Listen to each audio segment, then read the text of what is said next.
Good morning, Chris Whelan here from the Center of Business Excellence, Building Better Businesses. Welcome back to the series on building your business in a financial pinch, financial crunch, whatever you want to call it. You'll recall that this is a 20-part series, a video per day and an article per day to essentially give you a whole bunch of ammunition that you can use in different areas of your business to make sure that regardless of the financial times, regardless of what the economy might be doing out there, inside of your business, you can grow. So today we're going to talk about the 80-20 rule and the Pareto Principle for those of you that want to use that term. And we're going to talk about that. Right? The topic today is the 80-20 rule to prioritize your efforts. Because as we know, 20% of your efforts gives you 80% of your return. And of course, 80% of your time and effort often taken up with limited return. In fact, on that, too often people spend a lot of time doing absolute rubbish. And then when you ask them what they've done, they said, "Oh, we're very busy." Anyway, that's a whole separate conversation. We should talk about time at some point. So three areas I want to focus on today.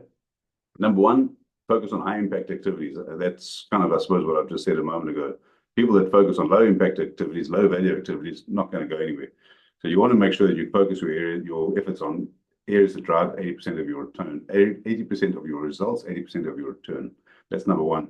Number two, which is the corollary of that, is absolutely eliminate low value tasks.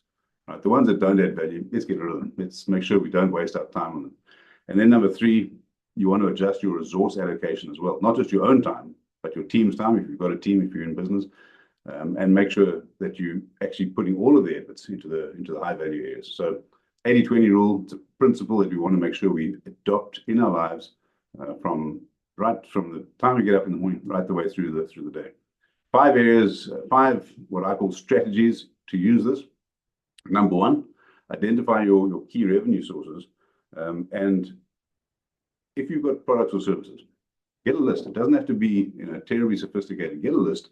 Say, these are all my high value, and order it by revenue, and then you can also order it by profit.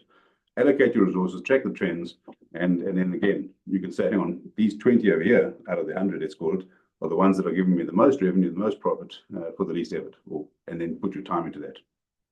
Obviously, that takes me to point number two, or strategy number two, shift your resources. Don't hesitate, don't wait. Once you've done your assessment, get moving. Monitor the ROI, absolutely important, because each of those different 20 products or 100 products, whatever the number is, monitor them on a regular basis. At a minimum, you need to be doing this on a quarterly basis. But if you can, bring that down to a shorter time period. Certainly, depending on what industry you're in, it might be down as low as a month, potentially could even be a week. The reality is that the shorter the time period obviously takes more effort, but you will be able to see changes quicker. What you don't want, of course, is to start going up and down and just seeing a whole lot of noise in the system, but make sure you do monitor that regularly. Number three, I've already said this, eliminate low value activities.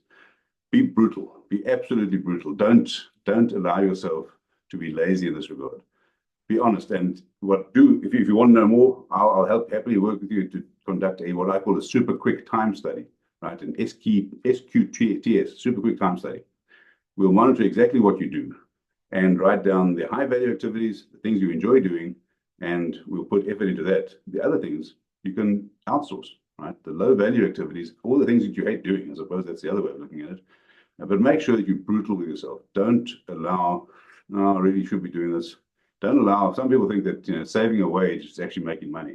It's not, right? Focus on the areas that are high value and eliminate the rest. So that's point number three. Point number four, again, and I've kind of hinted at this, make sure you're reviewing this prioritization regularly. Things change, right? Nothing stays constant, nothing stays the same forever. So make sure you adjust based on alignment with what you're trying to achieve overall, right? Don't let yourself be stuck in a rut. That's number four. And then I've hinted at this right at the beginning of today's video. Make sure that it's not just you. I've seen situations recently where the business owner or the general manager or the chief executive are taking everything on themselves and their team is sitting behind them, not twiddling their thumbs, they're busy, but it's not been shared. The load's not been shared properly. That's crazy because that's not a good use of your resources either. It's not a good use of your time.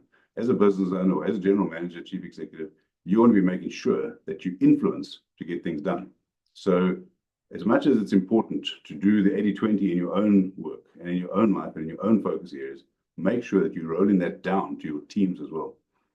Why? Right? Clearly, it's a better use of their time. But the other thing, and this is absolutely essential, it also teaches them to become better leaders, better managers, better team members. So it actually strengthens them. It gives them far greater skills, which they can use going forward as well. I hope this has been helpful to you. Again, we'll chat tomorrow in day 8. And if you want to have a conversation further, jump on my timeline. There's a calendar link. Love to have a conversation with you.